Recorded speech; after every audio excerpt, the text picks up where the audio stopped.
Welcome, dear friends. Welcome to our spiritual home, the Unitarian Universalist Church of Tarpon Springs. We're glad to have you with us today, especially today. My name is Barbara Rosen, and I serve on your Board of Trustees, and I'm also serving as your worship associate today. We're a church of many welcomes, and we offer a warm welcome to all of you. This is a liberal community for all ages, promoting spiritual growth, social justice, and the arts. As such, ours is an active church, and everyone is invited to participate in any of our activities. To learn more about events, our church calendar is on our website, uutarpon.org, or we'd be happy to talk with you during the coffee hour. Our children are with us during the beginning of the service at this time, and we have faith formation programming with our gifted leader, Jami Cruz. Children gather for their time together with her after the story. If you'd like more information about our programming, please contact Reverend Kristina or see Jami after the service. For those present with us in the building, we have connection cards available in the pews near the hymnals.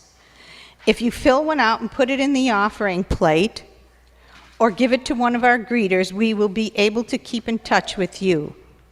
If you're watching us on Zoom or YouTube, you can send us an email at membership@uutarpon.org to get connected. There are also small cards to write any joys or concerns that you would like to share with us if you prefer writing it. We are also requiring all people, all ages, to mask while indoors here at church. We are delighted to have Erin Powers leading our service today. Erin is a free-range Unitarian Universalist religious educator from the Tampa area. Erin is inspired by the interconnections woven throughout humanity and the greater living world. Erin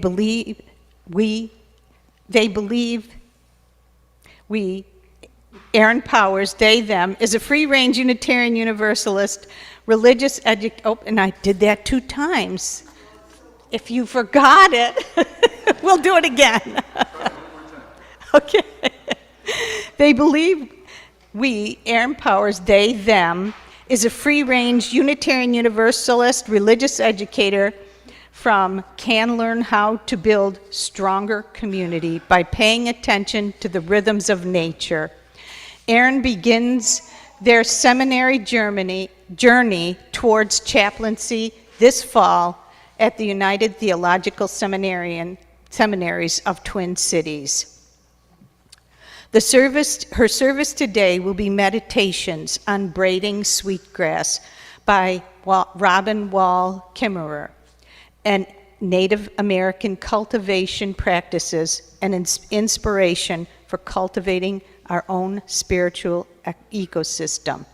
And music is provided by Bonnie Whitehurst and our wonderful choir today. Again, welcome. Our opening hymn today is I Know This Rose Will Open. Pick up your gray hymnal and turn to page 396. I'll begin by playing the whole entire thing so you know the tune, and then we'll sing it 3 times through. And you may stand if you feel so inclined.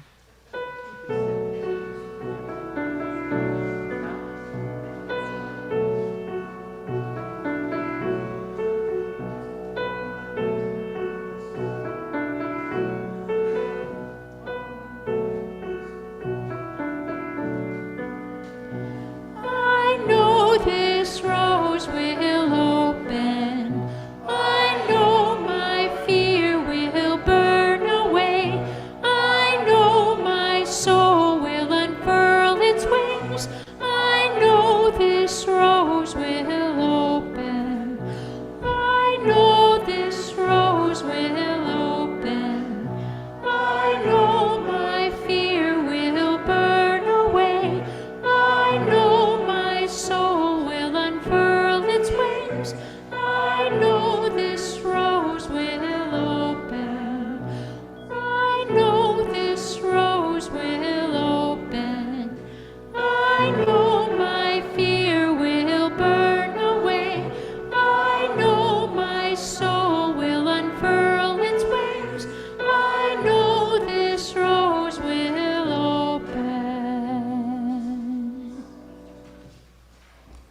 Good morning.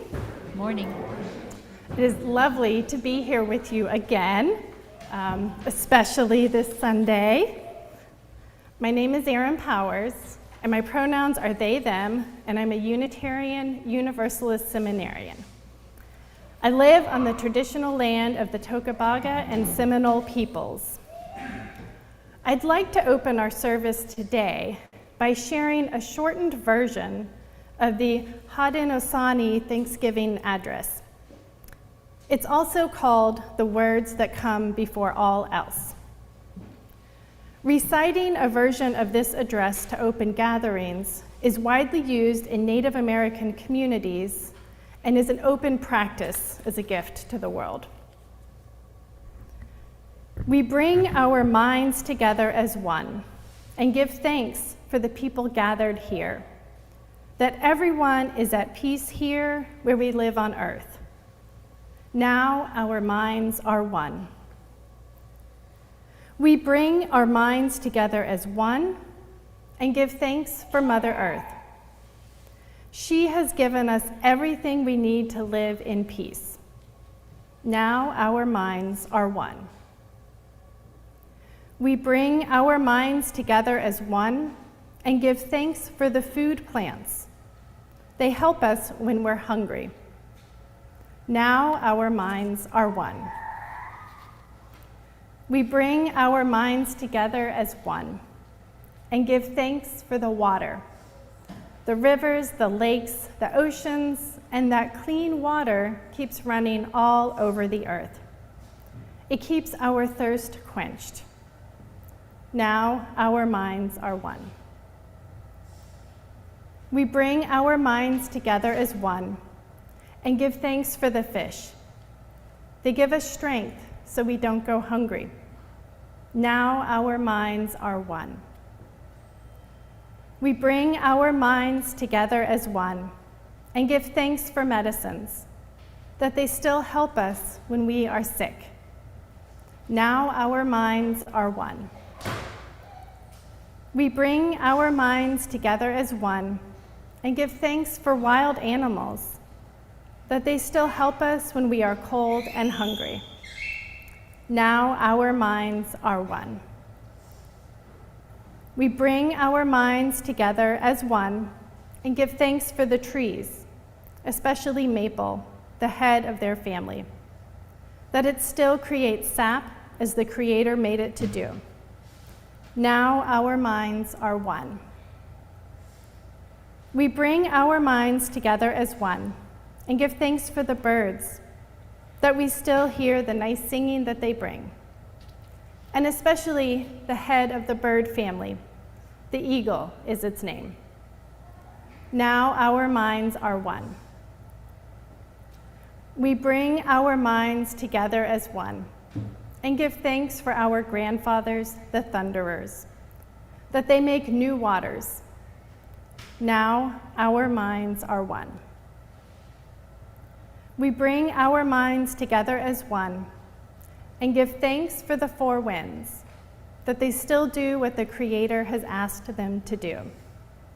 Now our minds are one. We bring our minds together as one and give thanks for our brother, the sun, that it is still bright and warms the earth. Now our minds are one. We bring our minds together as one and give thanks for our grandmother, the moon, that she is still in charge of when children are born. Now our minds are one. We bring our minds together as one and give thanks for the stars, that they dress the sky for our grandmother, the moon. Now our minds are one. We bring our minds together as one and give our thanks to the Creator for everything that He has done for the people. Now our minds are one. We have now arrived at the place where we end our words. Of all the things we have named, it was not our intention to leave anything out. If something was forgotten, we leave it to each individual to send such greetings and thanks in their own way. And now our minds are one.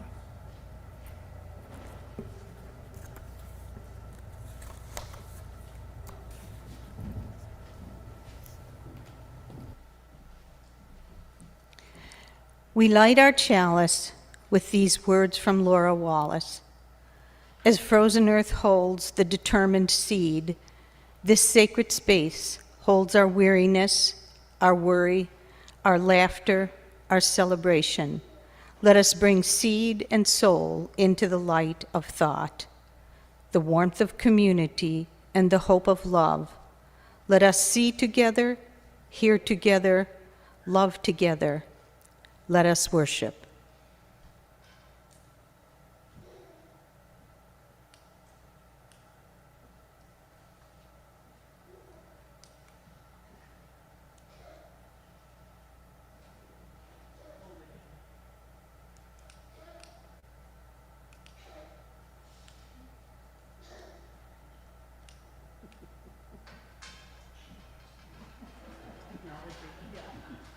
When all else fails, use the match.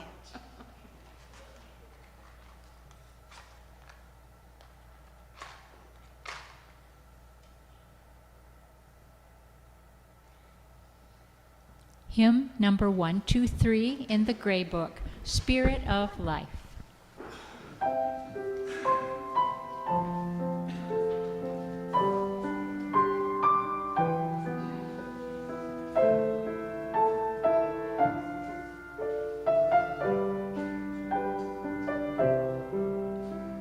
Spirit of life, come unto me. Sing in my heart all the stirrings of compassion. Blow in the wind, rise in the sea, move in the hand, giving life the shape of justice. Roots won't be close, wings set me free. Spirit of life, come to me, come to me.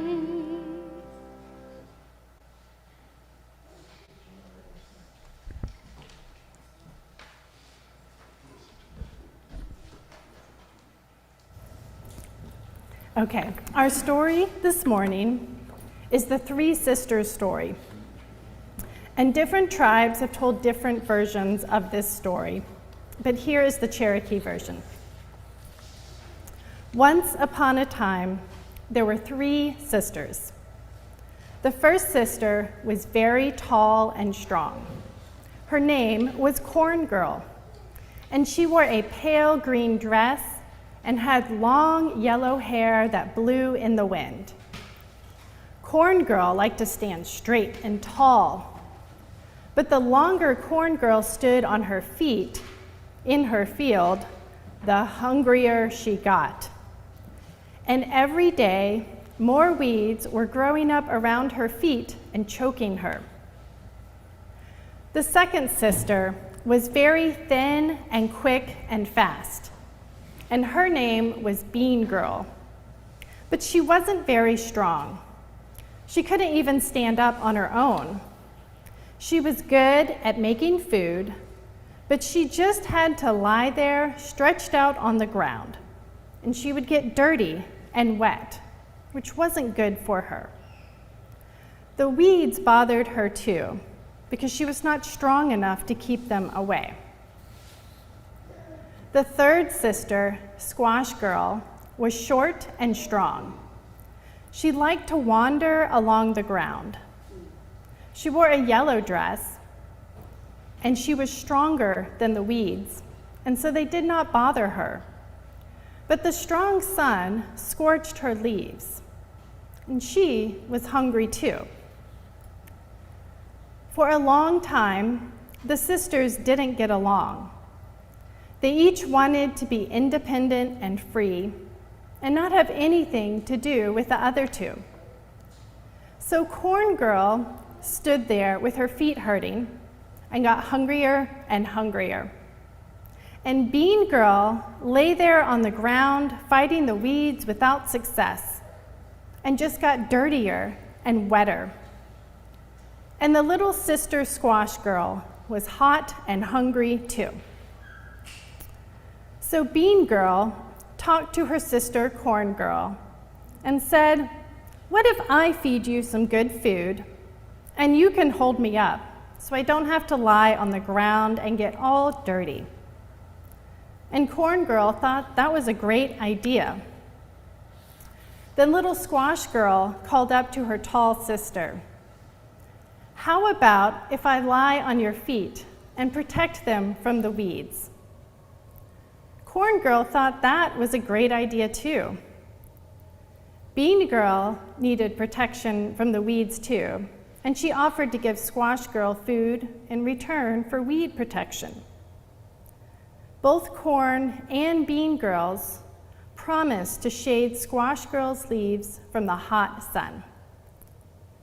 So the three sisters learned to work together so that everyone would be happier and healthier. Corn Girl helped Bean Girl stand up. Bean Girl fed Corn Girl and Squash Girl good food. And Squash Girl protected her two sisters from the weeds from growing up all around them. From then on, and still today, corn, beans, and squash are always planted together.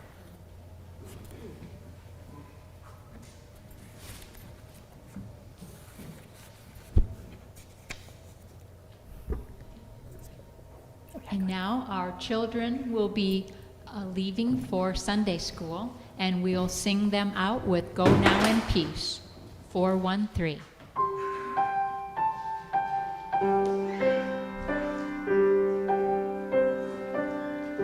Go now in peace, go now in peace, may the light of love surround you everywhere, everywhere you may go.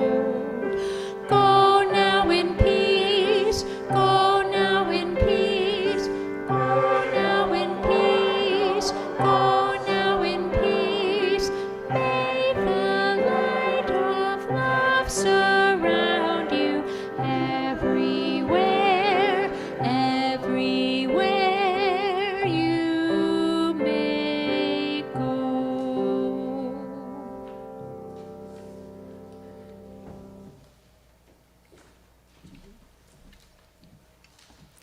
Today, for our offering, we'll talk about Give the Plate. Jane, Jane will come explain the Give the Plate today.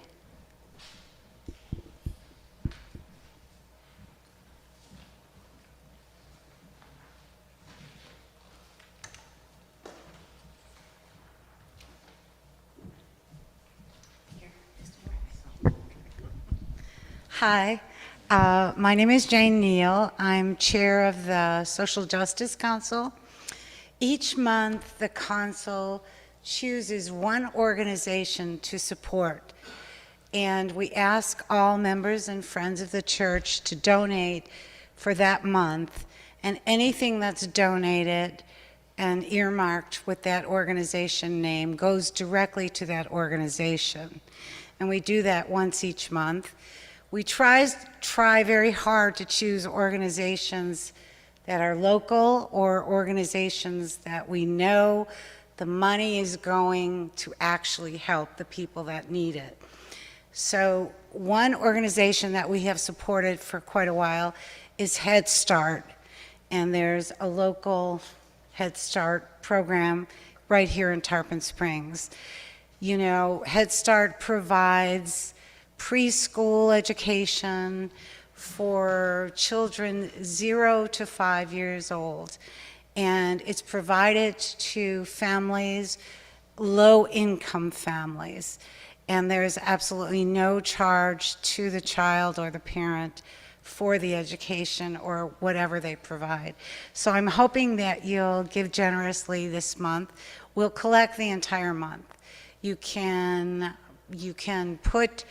make your donation online, and you just note that it's for Head Start. So thank you so much.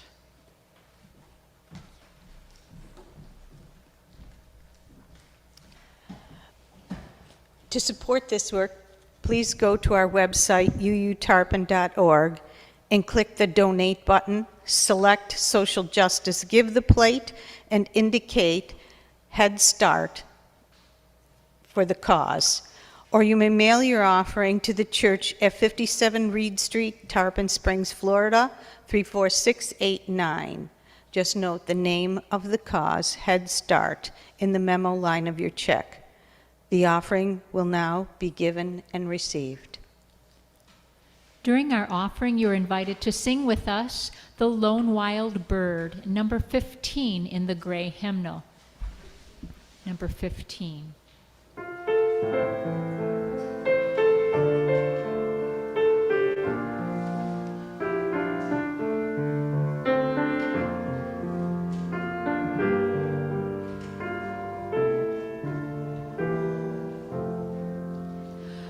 The lone wild bird in lofty flight is still with thee, nor leaves thy sight, and I am thine, I rest in thee, Great Spirit, come and rest in me. The ends of the earth are in thy hand, the seas dark, deep, and far off land, and I am thine, I rest in thee, Great Spirit, come and rest in me.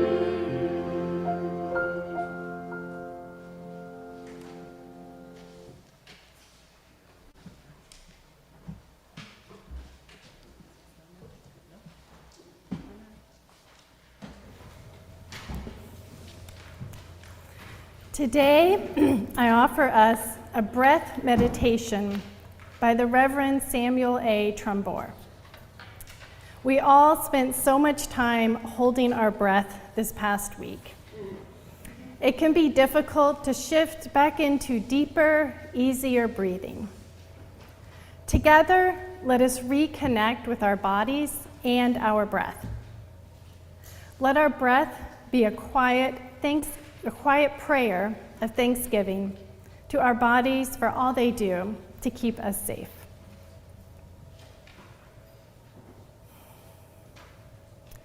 Let us turn inward now. Feel the rhythm of the breath. In and out, in and out. Find the peace of just being with the flow of the breath, letting go of yesterday and tomorrow. Feel the restorative power of the peace of this moment. A peace large enough to open to the concerns and sorrows that trouble us. A stillness quiet enough to respond to the joys and celebrations that enliven us. There is safety here in the rhythm of the breath. The ebb and flow of life is enacted with each one. Taking in oxygen sustenance, letting go of carbon dioxide waste. Taking in the fullness of experience, letting go of the residue that wants to cling to us. Cultivate inner peace and inner safety in this sanctuary, dedicated to cultivating the spirit of life, dedicated to being a beacon of love for all beings. Please join me in a brief, silent reflection.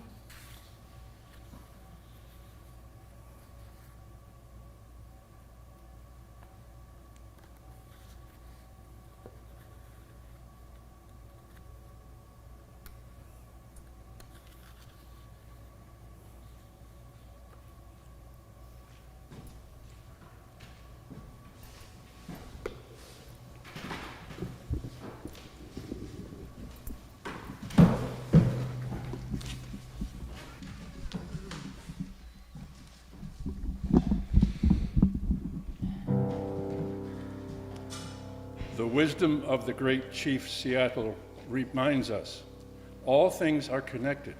Whatever befalls the earth befalls the children of the earth. All things share the same breath. The beast, the tree, the man, the air shares its spirits with all of its life it supports. We did not weave the web of life. We are merely a strand in it. Whatever we do to the web, we do to ourselves. This we know.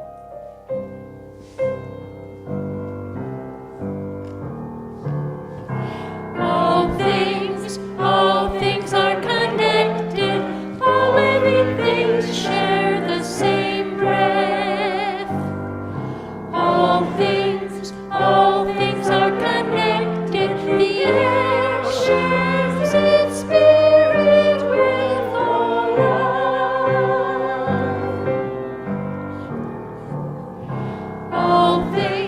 All things are connected, just like the blood which unites us all.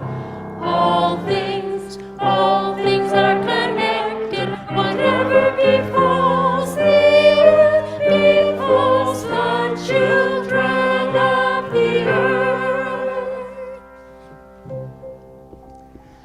Treat this earth well. It was not given to you by your parents.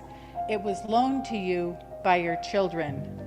We do not inherit the earth from our ancestors. We borrow it from our children. The beauty of a tree. Let nature speak to you. The fragrance of a flower. And the freshness of the grass. The music of the sea. Let nature speak to you. Through hills and mountains, thundering skies, and the rhythm of life. All things are connected, just like the blood which unites us all. All things are connected. Whatever befalls the earth befalls the children of the earth. All things are connected. All things are connected. All things are connected. All things.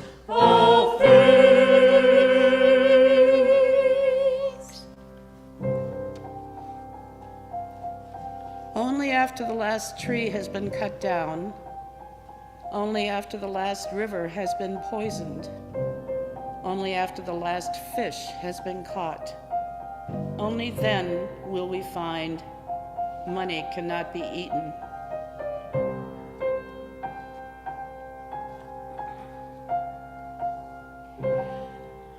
All things are connected.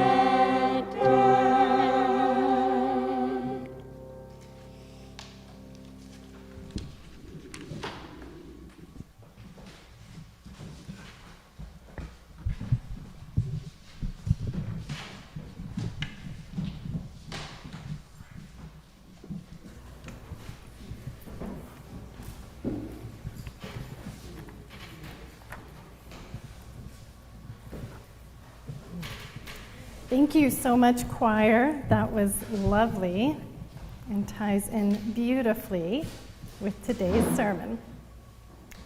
So in braiding sweetgrass, Robin Wall Kimmerer merged the knowledge of Western science with Native American wisdom traditionally shared through story and oral tradition. She beautifully highlighted the ways the results of scientific study have aligned with indigenous wisdom. It was a fascinating read as a Unitarian Universalist who loves the greater living world and science. And as a Native American author and scientist, Kimmerer's spirituality was ever present. It inspired me to think of cultivation of ecosystems in a whole new way, beyond the natural world, the world that we can see. How do we cultivate spiritual ecosystems? Shared ritual among community is a powerful tool for spiritual cultivation. Though Native American tribes vary in culture and spirituality, practices and rituals share commonalities. What has come to be known as the Thanksgiving Address from the Haudenosaunee Confederacy is a ritual of gratitude and centering that begins many meetings and events in Native American communities. It is also known as the words that come before all else. And each tribe and each community has their own way of saying it. And as you experienced at the beginning of our service, it takes time to recite the address. And this was the shortened version. The time it takes is as important as the words spoken. What we give our attention to grows and becomes central in our lives.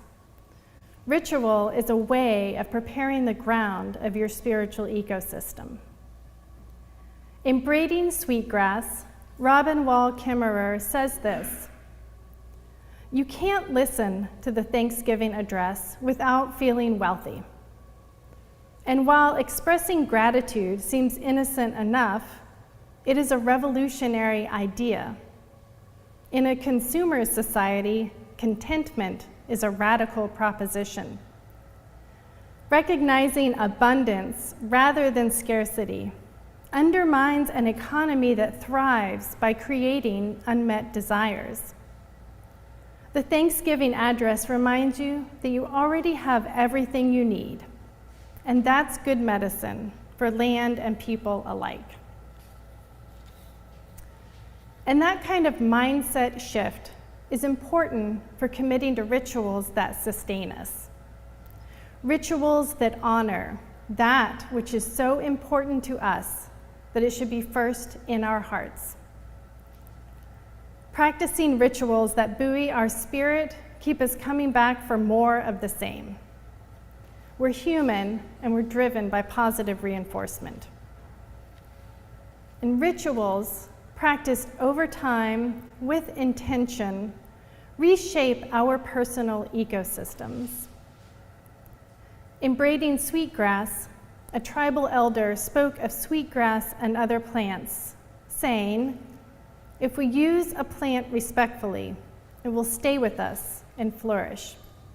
If we ignore it, it will go away.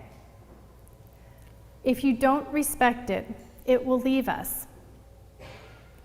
And in the same way, our spiritual ecosystem flourishes when we treat it with respect and care. And rituals that sustain us need not be complicated or grandiose. Mindfully making tea, weeding gardens, walking dogs, tending to home, all count. Our intentions can make our daily living a spiritual practice. There are probably things you do daily that can become a more spiritually intentional practice. Or maybe you'd like to try something new. However you decide to focus your intentions, remember to be gentle with yourself as you grow in spirit. tending to your spiritual ecosystem is an ever-evolving pursuit. And we might find that as our spirituality grows, it begins to ripple out into all other facets of our lives. And as these ripples intersect with other circles in your life, they can create gentle changes exponentially. And though they may not always be noticeable, these small changes can make themselves known in big and surprising ways. Keep your heart open, and you will see how the interconnected web makes itself known through these ripples and intersections. As Gandhi said, in a gentle way, you can shake the world. And as part of my own practice of life cultivation, I homeschool my children. It aligns well with the flow of our life and gives me the freedom to align our learning with our values. My children have the advantage of not having to unlearn and relearn history in the way many of us have.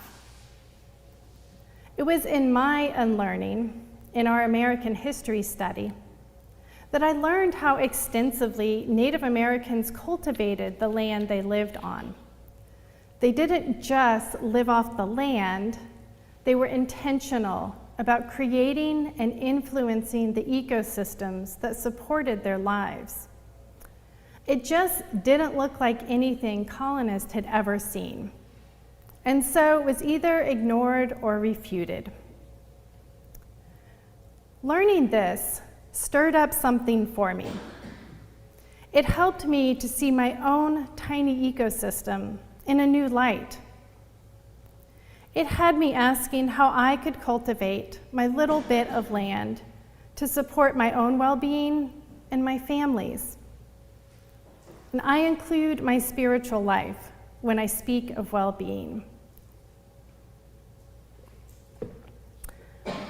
This has helped me to create the right questions, as well as find the right answers to the big questions.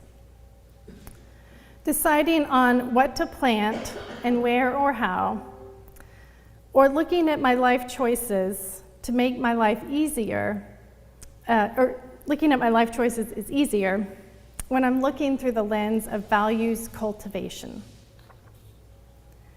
And when I look at my little bit of land with cultivation in mind, I fall in love with it all over again.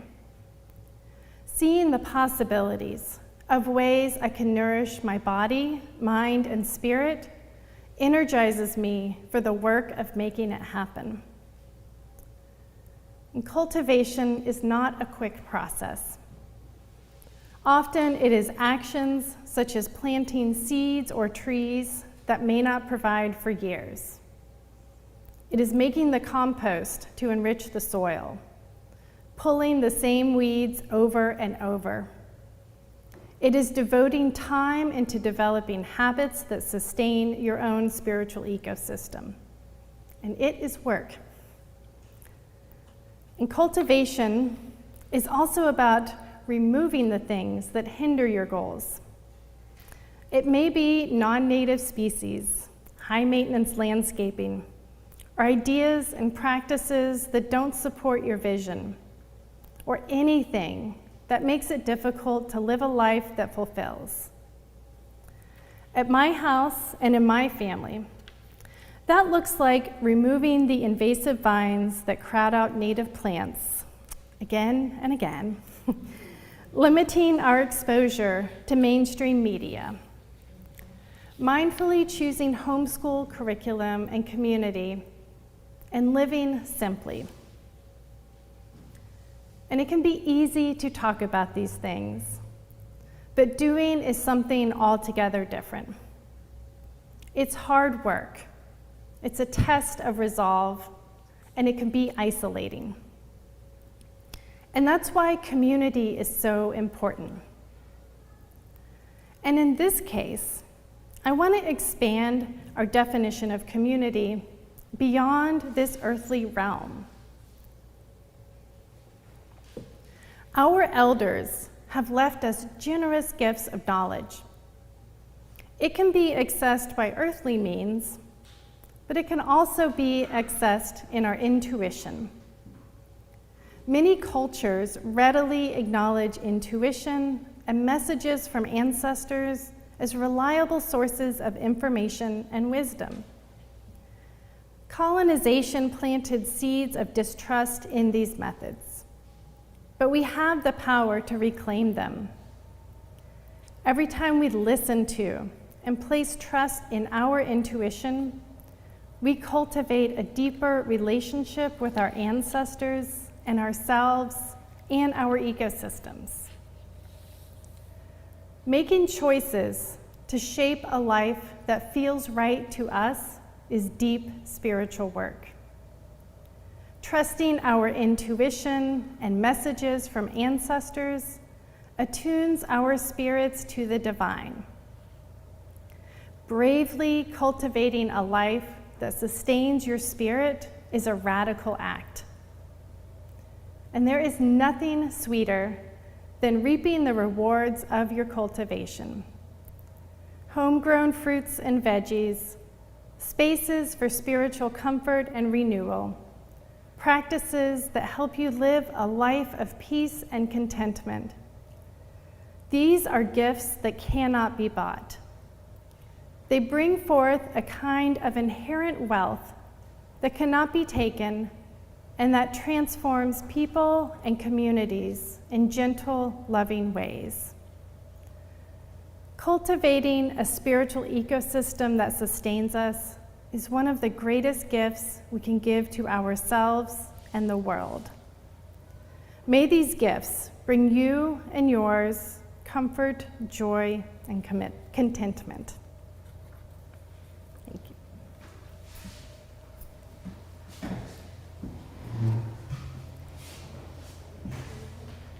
Our closing hymn is May Your Life Be as a Song, and it is in it is in the teal hymn book, 1059, number 1059, 1059.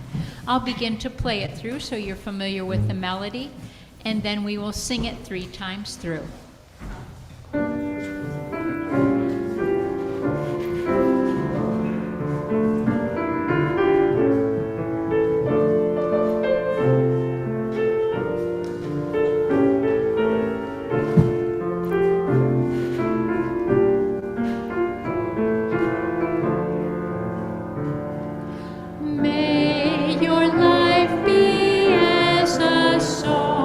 Resounding with the dawn, to sing with the light, and softly serenade the stars, ever dancing circles in the night.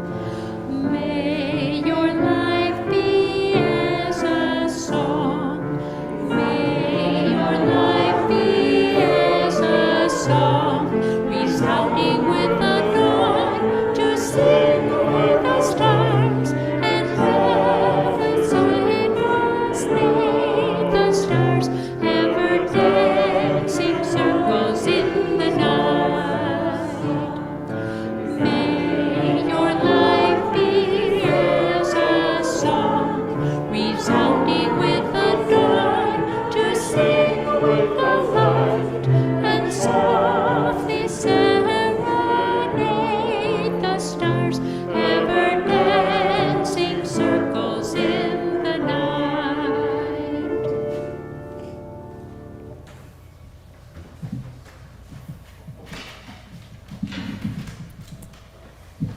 As you leave this place today, may you find ways to cultivate a spiritual ecosystem that sustains you through the many seasons of life, with sweet gifts of comfort, joy, and contentment.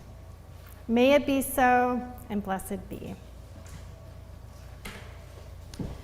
And pick up those teal hymn books and turn to 1015, I Know I Can. We've never sung this song before as far as I know, but I know I can, and I know that you can. 1015.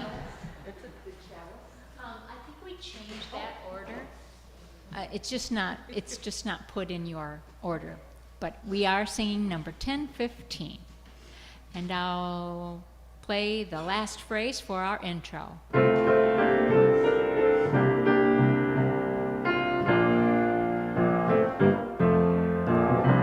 Though days be dark with storms and burdens weigh my heart, though troubles fade and return, I know I can go on. When sorrow tills my soul and burdens make me strong, when troubles wait at every turn, I know I can go on. My sister in my heart, my brother in my soul, the troubles wait at every turn, I know I can go on. And though the journey is long and destination is near, when troubles wait at every turn, I know I can go on. So brother, take my hand, and sister, sing my song. The hope awaits at every turn, I know I can go on.